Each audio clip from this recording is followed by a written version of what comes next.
सही ज्ञान न होने के कारण उस लकड़हारे को भी बहुत दुख हुआ, लेकिन तब तक समय उसके हाथों से रेत की तरह पिछड़ चुका था।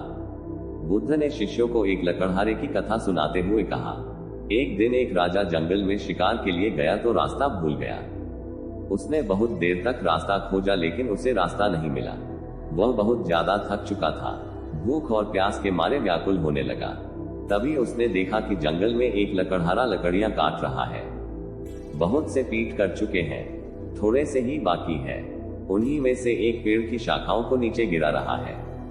राजा ने उसके पास जाकर कहा, भाई मैं बहुत भूखा हूँ, बहुत प्यास लगी है, तुम्हारे पास कुछ खाने को है क्या? लकड़हारे ने कहा, हाँ है, आओ बैठो, दूर उधर एक बावड़ी है, मैं वहां से पानी लाता हूँ, तुम ये रोटी खाओ। और पोटली से निकालकर एक मोटी सी रोटी उसने राजा के सामने रख दी। उसमें थोड़ी सी सब्जी भी थी।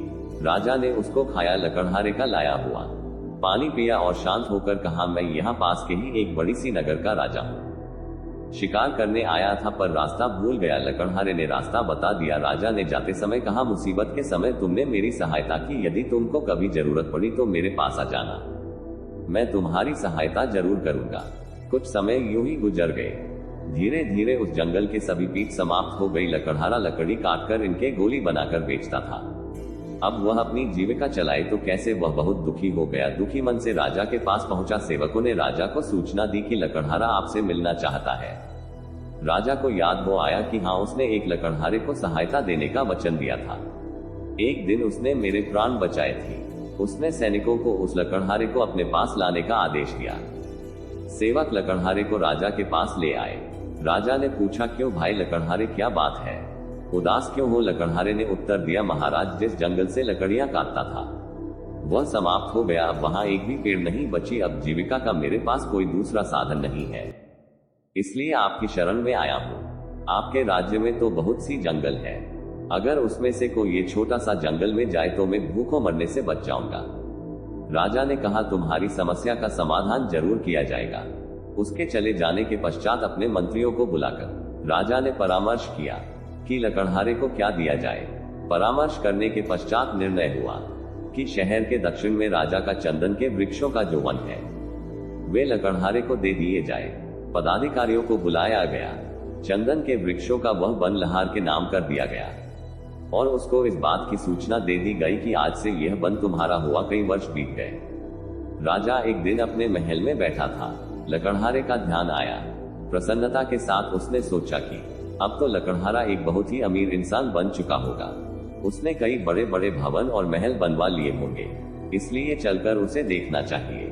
राजा अपने मंत्रियों को साथ लेकर उस वन में गया जो लकड़हारे को दिया गया था, किंतु वहां कोई वन न था, चंदन का कोई भी नहीं था। राजा ने घबराकर अपने मंत्रियों से पूछा, अरे वह जंगल कहाँ है जो लकड़हारे को दिया था?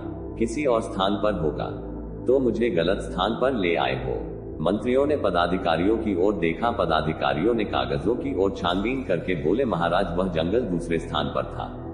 राजा ने कहा कि वे गया कहा? खोज करने पर कुछ दूरी पर चंदन के कुछ दिखाई दी। उनके बीच में बैठा हुआ लकड़हारा भी दिखाई दिया। निराश उदास विचार मग्न राजा ने उसके पास जाकर पूछा, अरे तो चिंता में क्यों है? लकड़हारे ने प्रणाम करके कहा, अन्नदाता आपकी कृपा से इतने तो कट गए, अब ये कुछ भी शेष रह गए हैं।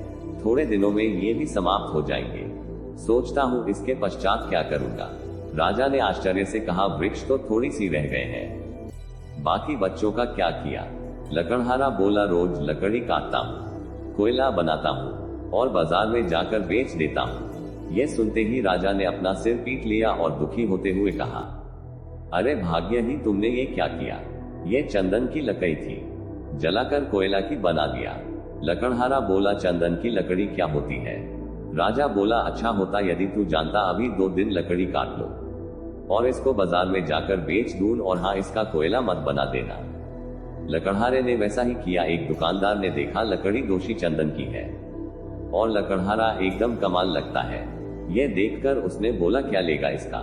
लकड़हारे ने पूछा, तुम क्या दोगे? दुकानदार ने कहा, 1 रुपया। लकड़हारा आश्चर्य में चिल्लाकर बोला, क्या 1 रुपया? उसका तात्पर्य था कि इस छोटी सी लकड़ी का 1 रुपया। दुकानदार समझ गया ये जानता है। उसने बोला, 2 रुपए। लकड़हारा और आश्चर्य चिल्लाकर बोला, 2 रुपए।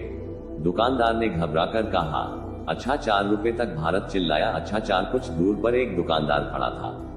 उसने देखा कि पहला दुकानदार एक मूल्यवान वस्तु को कौड़ियों के भाव खरीद रहा है। उसे पुकार कर उसने कहा, अरे धारा में 10 रुपए दूंगा। लकड़हारे ने जब 10 रुपए का नाम सुना तो सिर पकड़कर बैठ गया और चिल्ला उठा। अपना शहर अपने घुटनों पर रखकर उन्हें लगा। अब उसे मालूम हुआ कि जिस लकड़ी को कोयला बनाकर बेचता रहा वह कितनी मूल्यवान थी। उसने कितनी बड़ी संपत्ति का अपने हाथों से ही नाश कर दिया था। कहानी को खत्म करते हुए गौतम बुद्ध ने अपने शिष्यों से कहा, उस लकड़हारे की मूर्खता पर आप लोगों को दया आ रही होगी, किंतु सुनो मेरे शिष्यों, हम स्वयं भी तो उसने पधारे की ही भांति है। राजाओं के राजा उस परमपिता परमेश्वर ने न जाने किस बात से प्रसन्न होकर हमें ये से और यह चंदन सा जीवन दिया था, लेकिन हमने अपनी गलत वासनाओं, घृणा, पाप की अग्नि से इसे जलाकर भस्म कर दिया है। कितनी मूल्यवान हिंसा से हमने इन्हें समझा ही नहीं। सांसों का ये चंदन कक्षों से परिपूर्ण, पर जिसे हमने अपने काम, क्रोध, लोभ, मोह और अहंकार की अग्नि में जलाकर कोयला बना दिया है। परंतु जो होना था वह हो गया, अब उसे बदला नहीं जा सकता। अब जो चंदन के जो थोड़े से वृक्ष, यानी कि अब जो हमारा आगे का समय बचा है। भारत के सबसे स्वच्छ शहर इंदौर में प्लॉट और घर लेने के लिए हमसे कांटेक्ट करें 9555924883। दिए गए मोबाइल नंबर पर कॉल करें। अधिक सोचिए मत, कॉल करिए और ऑनलाइन ही अपना प्लॉट बुक कीजिए और अपने फ्यूचर को ब्राइट बनाएं। और चैनल पर नए हो तो सब्सक्राइब जरूर करें। धन्यवाद।